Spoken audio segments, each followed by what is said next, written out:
오늘 함께 볼 말씀은 로마서 12장 14절에서 21절까지의 말씀 우리 같이 보겠습니다. 로마서 12장 14절에서 21절까지 말씀, 제가 한 절 여러분이 한 절 교독하도록 하겠습니다. 너희를 밖에 하는 자를 축복하라. 축복하고 저주하지 말라.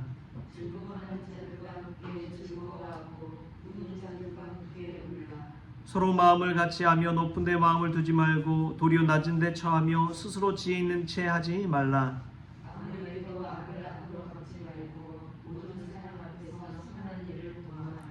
할 수 있거든 너희로서는 모든 사람과 더불어 화목하라.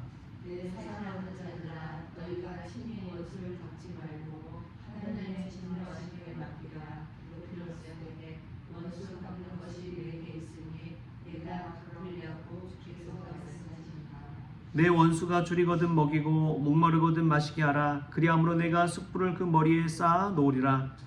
악에게 지지 말고 선으로 악을 이기라. 아멘. 할렐루야. 말씀에서 귀한 은혜가 저와 여러분에게 있기를 소망합니다. 바울의 그리스도인의 새로운 생활에 관련해서 어떻게 예수 안에서 새롭게 살아갈지 그 결정적인 방법으로서 한마디 한다면 악에게 지지 말고 선으로 악을 이기라 라고 말하고 있습니다.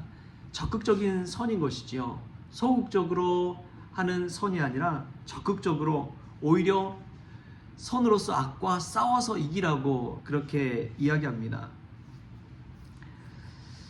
거룩한 크리스천이라 하더라도 우리가 벗어날 수 없는 것이 있습니다. 그것은 인간관계, 사회관계인 것이죠. 교회 안에서는 뭐 다 믿는 사람이라고 만나지만 교회 밖을 조금만 나가도 대다수의 사람들이 예수님을 믿지 않는 크리스천이 아니라는 사실을 깨닫게 됩니다. 어제도 이제 교회 가스를 새로 충전하고 등유를 채웠는데 오신 분들이 다 이제 넌 크리스천이에요. 그런 분들만 만나도 우리가 그냥 살아가는 것은 당연히 믿지 않는 불신자들과 만날 수밖에 없는 상황입니다. 그런 상황에서 어떻게 크리스천으로 생활해야 될지를 바울이 오늘 말씀을 통해서 깨닫게 하는 것이죠. 어떤 방법을 쓰느냐? 박해하는 자를 축복하라. 축복하고 저주하지 말라. 얼마나 적극적인 마인드인지 모릅니다. 그 사람보다도 그 사람 너머에 하나님을 믿기 때문에 이렇게 반응할 수가 있는 거예요. 나를 때린 사람을 원망하지 않을 사람이 누가 있겠습니까? 나를 모욕하는 사람 앞에서 나를 비난하는 말을 듣고도 가만히 있는다는 게 가당키나 한 일인가요? 그럼에도 불구하고 그러한 이들에게 이 저주의 언어보다도 축복의 언어를 하라고 이야기하고 있습니다. 왜 그래야 하느냐? 이 모든 인간관계 안에서 우리가 지향해야 할 바를 딱 한마디로 바울은 알려주고 있습니다. 우리 18절 말씀 같이 한번 읽어볼까요? 18절 시작. 할 수 있거든 너희로서는 모든 사람과 더불어 화목하라. 아멘. 모든 사람과 더불어 화목하라는 이 말은 나를 저주하는 사람과도 화목하라. 할 수 있거든 화목하라. 나를 힘들게 하고 나를 비난하고 나를 조롱하고 나를 모욕하고 나를 자꾸만 누르려고 하는 사람들 있잖아요. 내가 원하는 방향이 있는데 믿는 크리스천으로서 살아야 할 삶이 있는데 그것을 살지 못하게 하는 이들이 은근히 있습니다. 근데 그런 사람들과도 화목하라. 이렇게 이야기하고 있는 것이지요. 그리스도인의 인간관계 기준은 바로 여기에 있습니다. 모든 사람과 더불어 화목하는 거예요. 사도 바울이 유대인들을 만나면 유대인처럼, 헬라인을 만나면 헬라인처럼, 종을 만나면 종처럼, 또 천막 짓는 브리스길라와 아굴라를 만나면 자신도 천막 짓는 어부로서 함께 더불어서 화목하기 위해 나아갔던 것을 보게 됩니다. 전도할 때 반드시 필요한 요소가 화목입니다. 화목함 없이는 절대 전도할 수가 없어요. 마음 문을 열지를 않습니다. 크리스천으로서 교회 안에서 누구나 당연히 화목할 수 있죠. 믿는 자들끼리는. 그런데 생각이 다르고 태어난 배경이 다르고 출신이 다르고 경제적인 수준이 다르고 학벌 수준이 다르고 여러 가지 것들이 다른 상황에서 더불어 화목한다는 것은 쉬운 일이 아닙니다. 정치적인 이상이 다르고 생각이 다른데 같이 말 섞는다는 것 자체가 얼마나 어려운 일인지요. 그럼에도 우리 크리스천이 지향해야 할 바는 모든 사람과 더불어 화목해야 된다는 사실입니다. 여러분 꼭 이것을 기억하십시오.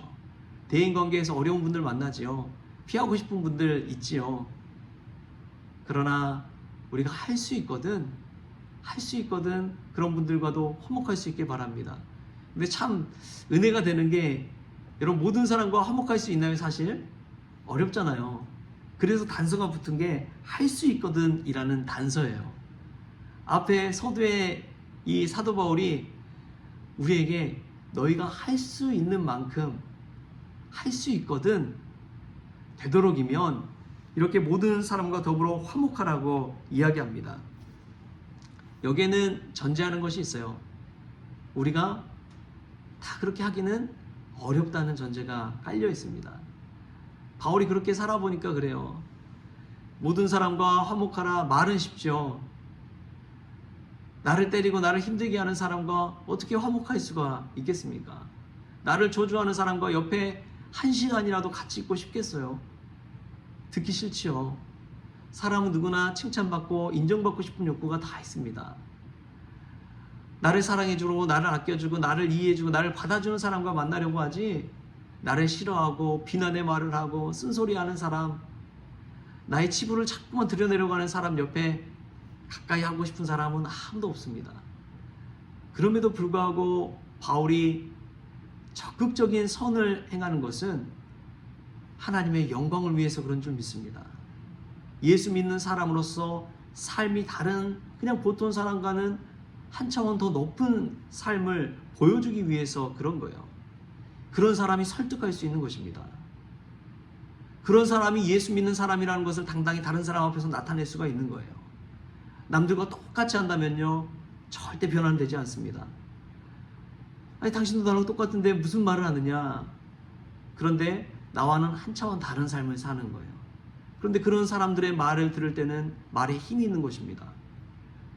여러분 생각해 보십시오. 내가 봉사하는데 나만큼 봉사하는 사람, 뭐 나랑 똑같은 수준이네.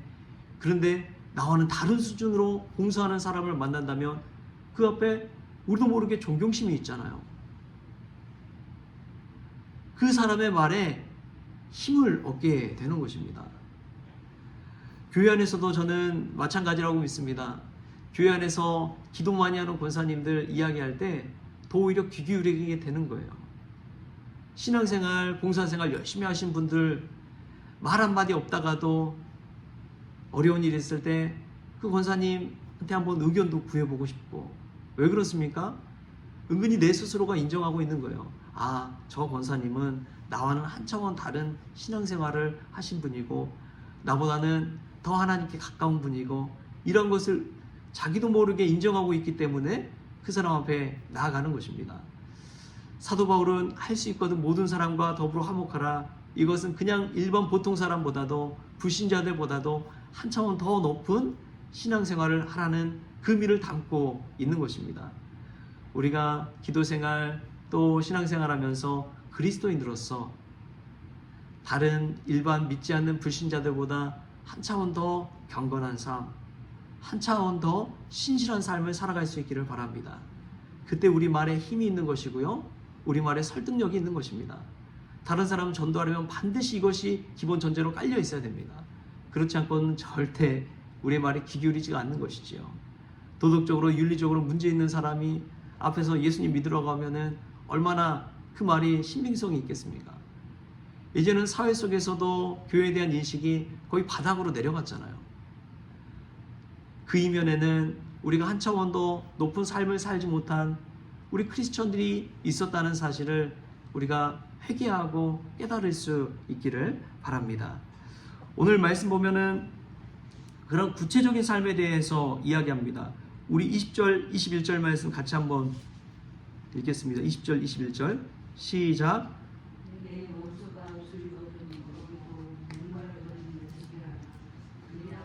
내가 숯불을 그 머리에 쌓아 놓으리라. 악에게 지지 말고 선으로 악을 이기라. 아멘. 선으로 악을 이긴다는 것이 참 쉬운 일은 아닙니다. 한 초등학생 학부모를 둔 엄마가 있었어요. 근데 이 아들이 학교에서 친구들과의 사이에서 그렇게 좋은 평판을 얻지는 못했습니다. 친구가 별로 없었어요. 그래서 괴롭히는 아이들도 있고 힘들게 하는 아이들도 있고 무시하는 아이들도 있었나 봐요. 근데 엄마가 하루는 그런 이야기를 듣고 믿는 크리스천 엄마로서 어떻게 해야 될까? 여러분 그때 어떻게 해야 될까요? 학교 찾아가서 아들 괴롭힌 아이들 막 뭐라고 하고 학폭으로 신고하고 그렇게 했을까요? 기도하다가 이 엄마가 깨달은 거예요. 아, 그러면 안 되겠다. 오히려 아이들의 친구를 만들어줘야겠다. 그런 힘들게 하는 아이들을 불러서 오히려 더 칭찬해주고 격려해주고 너희들이 좀 친구가 되어줘 하고 아이들의 마음을 열게끔 자꾸만 자리를 만들어줬대요. 그랬더니 조금씩 그 친구들이 마음 문을 열고 아이들의 친구가 되어줬다는 이야기입니다. 만약에 그때 주먹에는 주먹이라고 힘들게 하면 힘들게 한다고 그렇게 나아갔다면 어떻게 해야 됐을까요?